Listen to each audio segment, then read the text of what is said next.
Okay, first of all, why poetry? Poetry is the best way to tell stories the loudest. Hmm. And why not anything else? There's something that happens when you describe to someone pomegranates and the taste of lemon from another country. They can see it, they can smell it, they can hear what you tell them when you use poetry. So I feel like the spoken word, the poetry that I use, it's not for me. It's to tell the stories that I learned and pass them on with the visuals, and the mind and the heart that people will be able to listen to. Nothing else works. People don't read, they listen. They're better at listening, especially in America. Every word from you is poetry. I guess it happens when you do it so much. To whom are directed your poems? It depends. It depends on the poem because some poems are just for my grandmother in Syria. Some poems are just for the Syrian people. Some poems are for the dictators.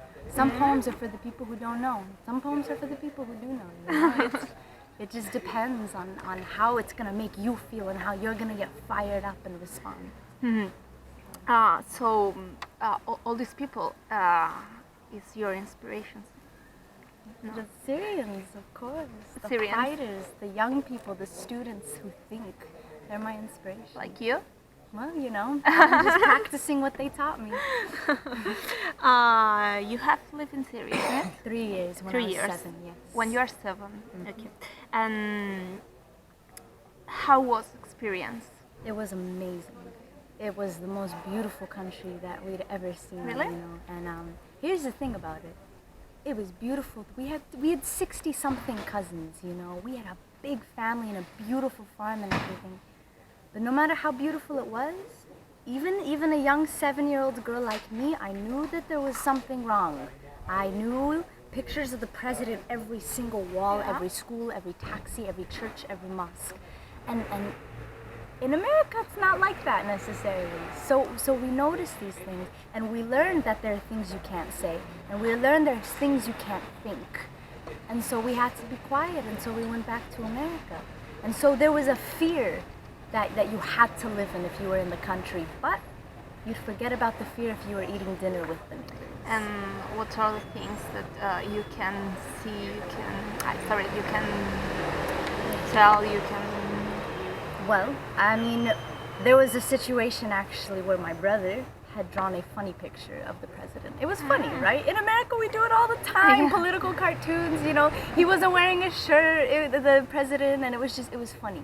My uncle walks in, sees the picture and grabs my brother and says, "Are you trying to get this family killed?" Really? And we're just like, it's just a drawing, you know what I mean? But it wasn't just a drawing, not over there.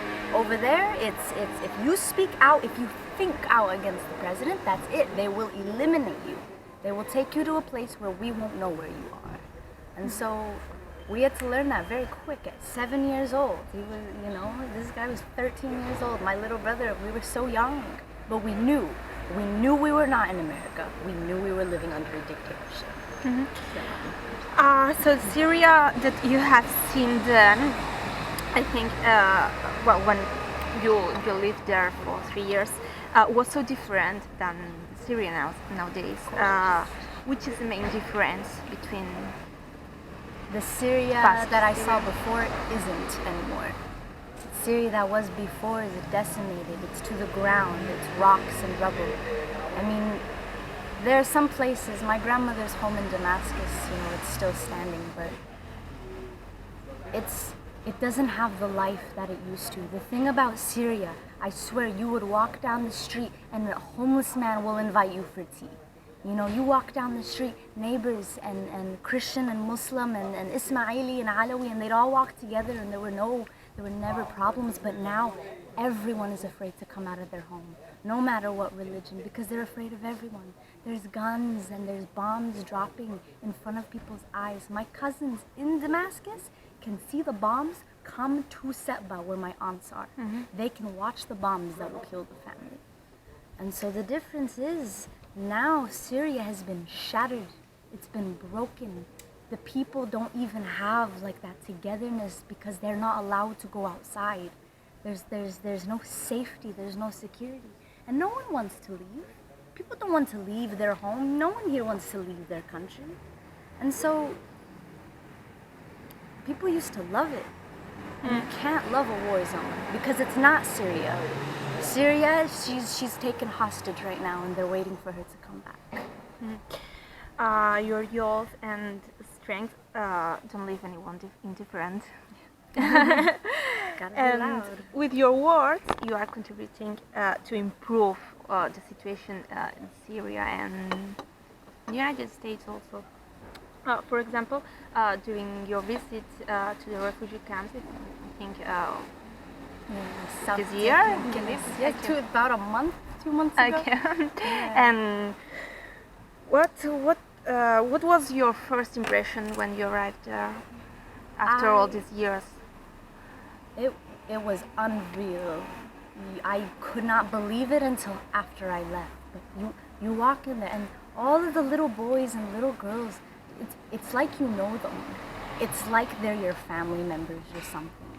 And so when I walked in, first thing of course, we went into the minister's office. Minister, very rich man, nice watch, nice couches, everything looked good.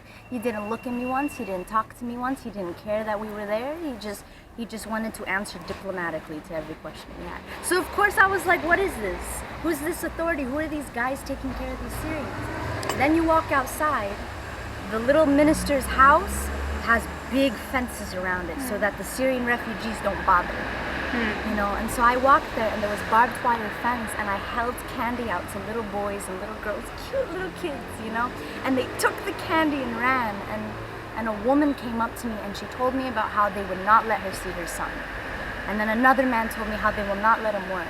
And then another, woman told me that they don't have clothes. And even though the kids were smiling when I gave them the candy, it was the adults who reminded us that no, we're still struggling and we're still having a hard time. And so I came from America, America, you don't need anything. In America, you got your refrigerator, you've got your television, you've got your warm, you got your cold, you got everything.